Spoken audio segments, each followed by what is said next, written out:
Hello, David here at merchantaccounts.ca, back with another video. Today we're going to tackle the topic of what are Visa HBR and MasterCard BRAM fees, B-R-A-M. Stay tuned, we're going to dig in 1 second.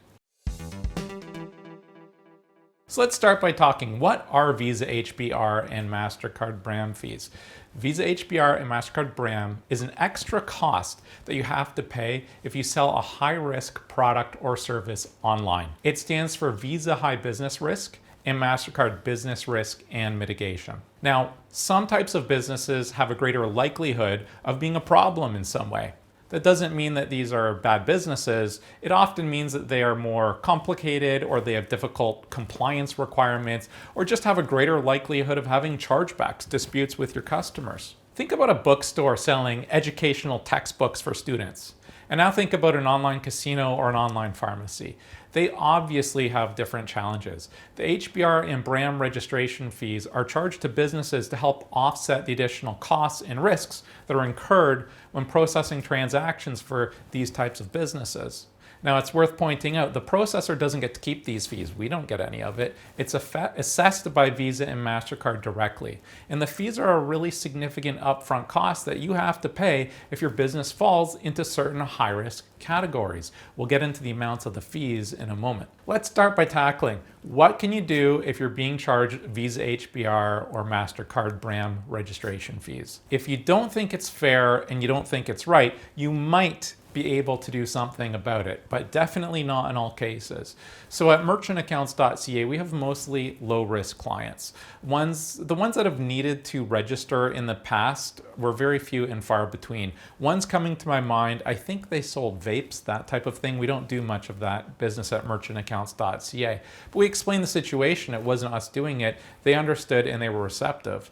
However, you might feel that your business isn't actually high risk and you shouldn't have to pay these registration fees. And if that's the case, you need to look at the merchant classification code, also called the MCC code, that is being used for your business. If you're being miscategorized, you might be able to do something about it. So in order for this to make sense to you, I probably have to tackle the question, what are MCC codes? Now, every merchant that accepts credit cards goes into a certain type of category, like a business category, and there's hundreds of them. For example, general merchandise, drugstores and pharmacies, electrical parts and equipment, and eating places and restaurants. Now, in some cases, the MCC code, like the classification code, isn't always clear, and I'll give you an example why. You might have a business that sells like multiple types of products. For example, a bookstore that also has a music department. Well, which MCC code do you use? Like music, sales, or books? Well, how you would normally do it is if the vast majority of your sales, like Chapters as an example, it sells more books than music or anything else, so its MCC code would be for the retail of books. Now, in some cases, there are unclear ones. An example of this might be business services not elsewhere classified. Now, there are several types of business services, each with their own MCC code, but not all business types have a dedicated MCC code. And if you're being charged the Visa HBR fees or MasterCard BRAM fees and you don't feel that you should be, you should ask what MCC code is being used for your business. If you're being miscoded, because sometimes it's a gray area, it could be here, it could be there, because sometimes it's not clear and they're putting you in the wrong category, you can ask if they will put you in the right category, what you're going to argue is the right category, and if so, you're out of paying those fees. Now, a quick question, is it true that some Visa HBR fees only apply to businesses that sell across the border into the US? Yes, that is correct. Since this is like a changing topic, it can be really difficult for me to put a video out on the internet that stands the test of time. It doesn't make sense for me to list the business categories because they will change for that reason. But I think, as an example, tobacco products or pharmaceuticals sold across the border are obviously complicated, and that's an example of a business that's likely to have HBR and BRAM fees. So some businesses, if they're selling to Canadians only, don't need to pay the HBR fees on the Visa side. You'll need to talk to your processor on this because it's done on a case-by-case basis. And if you're being told that you need to pay these fees and you think maybe it's wrong, you want to look at another processor, a plug for us, consider reaching out to us at merchantaccounts.ca. So what are examples of businesses that need to pay the HBR or the BRAM fees? This list isn't supposed to be authoritative, but I want to give you a point of reference.